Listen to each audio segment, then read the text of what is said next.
हाय hello नमस्कार guys, welcome to back my channel. तर इथे सकाळ झाली होती आणि सकाळचे वाजले होते 7:30. तर मी उठली, अंघोळ वगैरे झाली होती, सगळी कामं आवरलेली आणि म्हटलं चला थोडासा व्हिडिओ घेऊया म्हणून शूटिंगला घेतला होता मी. तर तुम्ही बघू शकता किती मस्त मॉर्निंग झाली होती. तुम्हाला मी बाहेरचा पण व्ह्यू दाखवते. बघा बाहेरही किती सूर्य मस्त आलेला आहे.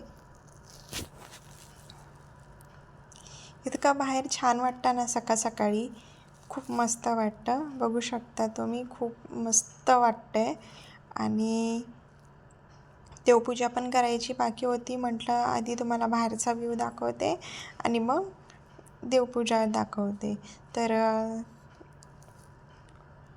घर पण बघू शकता, सगळं स्वच्छ झालेलं आहे, झाडू वगैरे. आणि इथे मी देवपूजेची तयारी करायला घेतलेली आहे. तर मग जे चॅनलला नवीन असतील त्यांनी लाईक, शेअर आणि सबस्क्राईब नक्कीच करा. व्हॉईस ओव्हर करायचं हेच कारण आहे की बॅक व्हॉईस येत होता म्हणून. बघू शकता तुम्ही, देवपूजाही झालेली आहे, अगरबत्ती वगैरे लावलेली आहे.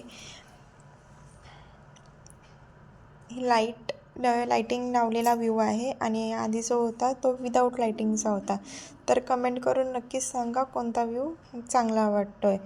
तर इथे दुपार झाली होती. दुपारी मी घेतलं होतं, भूक लागली होती त्यामुळे म्हटलं रोस्टेड शेवची खीर पटकन करूया.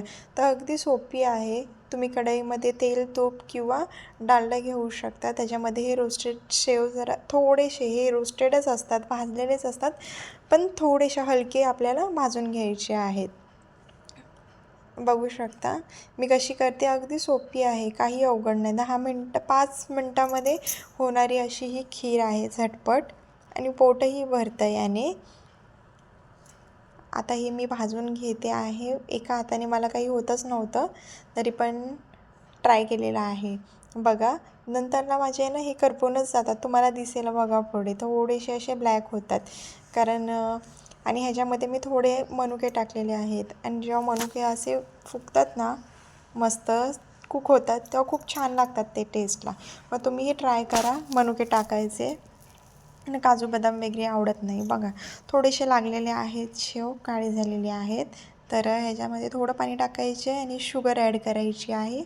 आणि हे पाणी थोडंसं आटेपर्यंत आपल्याला स्लो फास्ट फ्लेमवरती हे शिजवायचं आहे. शिजायला काय एवढं त्याच्यात काय नाही आहे, ते 2 मिनटात शिजून जातात तरी पण. तर चला ते होतच आहे. ते झाल्यावरती मी तुम्हाला दाखवते. आणि तुम्ही माझा अवतार बघू शकता. झोपेतूनच उठलेली होती मी दुपारी. तर आता बघा ते कसे झालेले आहे. शिजल्यानंतरची लास्ट मोमेंट आहे. किती सुंदर दिसत आहेत, उकळ्या फुटत आहेत तेव्हा. तर असं मी एका बाउलमध्ये दोन्ही काढून घेतलेलं आहे आणि त्याच्यामध्ये वरून दूध टाकायचं आहे. तर चला तुम्ही पण एक रेसिपी नक्कीच एकदा ट्राय करा आणि नक्कीच सांगा कशी दिसते. मग आहे की नाही भारी झटपट शेवयांची खीर. आणि ह्यांना इथे मी बसवलं होतं बाहेर गहू साफ करायला. घरात बघू शकता तुम्ही किती पसारा आहे. चला तर मग हा व्लॉग इथे सेंड करते.